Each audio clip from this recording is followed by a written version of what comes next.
అనిల్ కుమార్ యాదవ్ గారు మంత్రి గారు సవాల్ ఇచ్చినారు. రిటైనింగ్ వాళ్ళు డ్యామేజ్ కింది నుంచి పైకి డ్యామేజ్ జరిగింది. అది ఎవరి హయాంలో జరిగింది? డ్యామేజ్ జరగడం వల్ల మా వాళ్ళు పూర్తి చేయలేకపోయారు. 90% పూర్తి చేసినాడు.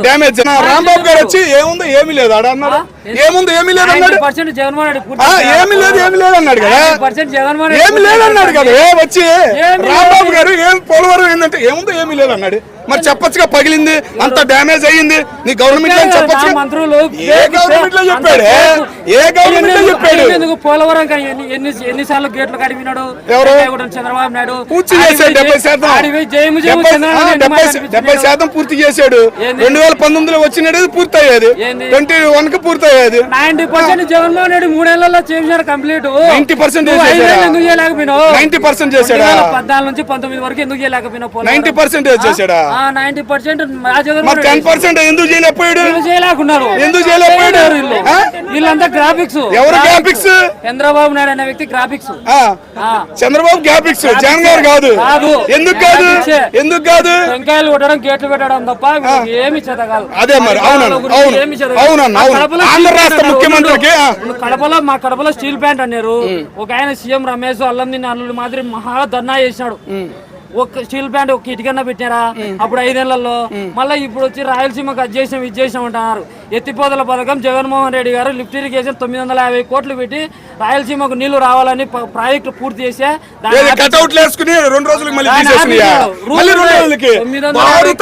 కట్టుకుని వెళ్ళి మళ్ళీ అటు ఇటు గోతాలు కట్టుకుని మళ్ళీ తీసేసినాయ్యా. 950 కోట్లు ఖర్చు. అదే నేను అంటుంది అటు ఇటు పట్టాలు కట్టుకుని మధ్యలో వెళ్ళి మళ్ళీ కొబ్బరికాయ కొడతాను కూడా పైకి మళ్ళీ తీసేయడం మీ జగన్మోహన్ రెడ్డి గారు. మీరేం చేశారు చెప్పు ముందు. అది కాదే చంద్రబాబు నాయుడు అనే వ్యక్తి నేను ఒకటే చెప్తా చెప్పు. చిన్న పిల్లలకు జగన్మోహన్ రెడ్డి స్కూల్ కట్టాడు. జగన్మోహన్ రెడ్డి గారు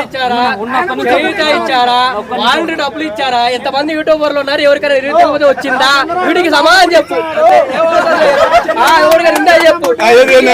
డెవలప్మెంట్ వద్దులే కానీ పెద్ద పెద్ద డెవలప్మెంట్ మనకు మాట్లాడుతులే కానీ ఇచ్చిన స్కీమ్స్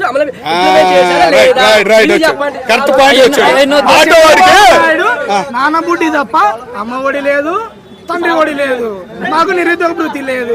కేవలం నాన్నబుడ్డి ఇవ్వడము, వాళ్ళని రెచ్చగొట్టడము, జగన్ మందు అది చేశాడు ఇది చేశాడని వీళ్ళు బాగా మంచి మందు వేయడము, వాళ్ళతో ఓటు వేయించుకోవడము బాగుంది. అందుకే అసెంబ్లీకి రాకుండా ఇంట్లో కూర్చుని జీతం తీసుకుంటున్నావు కదా. అన్నాడు గ్యాస్ బండ వైసీపీ కార్యకర్త కూడా సామాన్యుడు కడప బిడ్డ. ఆయన బాధ చూసేనా నువ్వు అసెంబ్లీకి వచ్చి నాకు ఇవ్వట్లేదయ్యా అని అడగచ్చుగా. దమ్ము లేదా? ధైర్యం లేదా? అసెంబ్లీలో 3 పార్టీలు మీయే కదా. 3 పార్టీలు మీయే కదా. బీజేపీ ప్రతిపక్షం నీకే కదా. ప్రతిపక్షం నీకే కదా. ప్రతిపక్ష హోదా ఇస్తే జగన్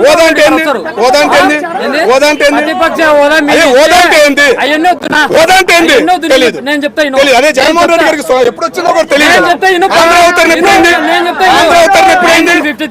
1953 ఆంధ్ర అవుతున్నాయి. జగన్మోహన్ రెడ్డి గారు ఏమో 1923 అంటాడు, ఈయనేమో 1953 అంటాడు. ఏళ్ళ గురించి మనం మాట్లాడాలి. నేను ఒక్కటే అడుగుతున్నానే, నువ్వు అసెంబ్లీకి రా, నీకు ఇచ్చిన టైంలో అడుగు. సూపర్ 6 3 అయిన 3 గాల నిరుద్యోగ బచ్చం పడతా అన్ని అడుగు. నువ్వు అడిగే ధైర్యం లేదు కదా. నువ్వు మీడియా ముందుకు వచ్చి మాట్లాడుతున్నావు. 9 తర్వాత 11 8 అంటున్నావు. ఏం మాట్లాడుతున్నావు? నువ్వు ఒక్కటన్నా అడిగే క్వశ్చన్ అయినా ఉందా?